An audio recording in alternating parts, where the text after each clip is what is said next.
Ya halo kawan-kawanku. Bagaimana kabar kalian, sehat? Maaf nih, aku suka upload konten gak jelas. Soalnya gue lagi maraton Strike the Blood. Ya kalian mungkin gak tahu anime ini. Wajar aja sih, soalnya anime ini termasuk anime underrated. Nah, buat yang belum tahu, anime ini menceritakan kisah seorang vampir yang bernama Akatsuki Kojo. Akatsuki Kojo merupakan keturunan keempat atau bisa disebut juga darah murni. Walaupun kekuatannya ia dapatkan dari orang lain, Akatsuki Kojo bertemu seorang perempuan yang bernama Yukina. Yukina adalah pengawas Akatsuki Kojo, dan kemudian petualangan mereka dimulai, mulai dari kisah asmara hingga petualangan mendapat harem. Nah, pas gue nonton anime ini, gue sering mikir kenapa anime ini bisa dapat season lanjutan bahkan sampai season 4. Setelah gue berpikir dan mencari berbagai informasi mulai dari fandom, Reddit, sampai mal. Ternyata ini adalah hal yang wajar. Ternyata sang studio berusaha mengiklankan manganya.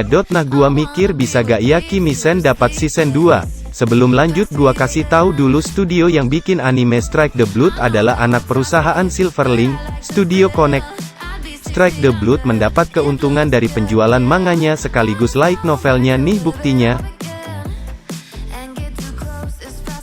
Berdasarkan foto tersebut, Strike the Blood mencari keuntungan lewat penjualannya dan menggunakan anime untuk mengiklankan produknya, tapi dengan syarat mereka mengurangi modal yang digunakan untuk membuat animenya. Jadi apakah metode ini bisa digunakan untuk Kimi-sen? Jawabannya bisa, tapi memiliki resiko yang besar bagi studio sendiri, karena penjualan manga dan light novel Kimi-sen juga cukup terkenal, oleh karena itu masih memiliki potensi untuk diadakannya season 2. Tapi, ada tapinya loh ya, grafik mungkin tidak sebagus yang sebelumnya.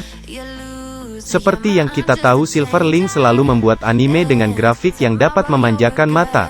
Tapi sekali modal dipangkas, kemungkinan besar grafik akan sangat terpengaruh dan pengatasan masalahnya adalah pindah ke studio sang anak perusahaan, yaitu Studio Connect.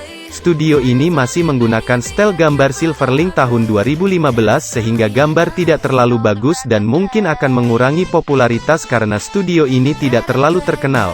Ya mau bagaimana lagi, ini adalah studio yang tugasnya mengiklankan. Hal ini masih diragukan karena apakah kalian ingat anime Renai Boukun?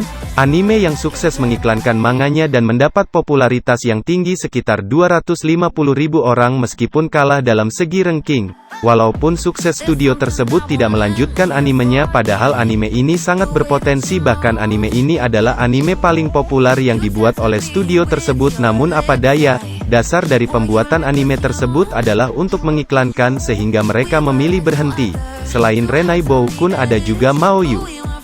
Jadi kesimpulannya adalah Kimi-sen masih ada potensi untuk dibikin season 2, karena masih ada banyak cara untuk mendapatkan keuntungan selain dari yang saya sebutkan. Selain itu, Kimi-sen juga termasuk anime populer, tetapi semua tergantung dengan keputusan sang studio, mereka mau mengiklankan atau tidak mengiklankan.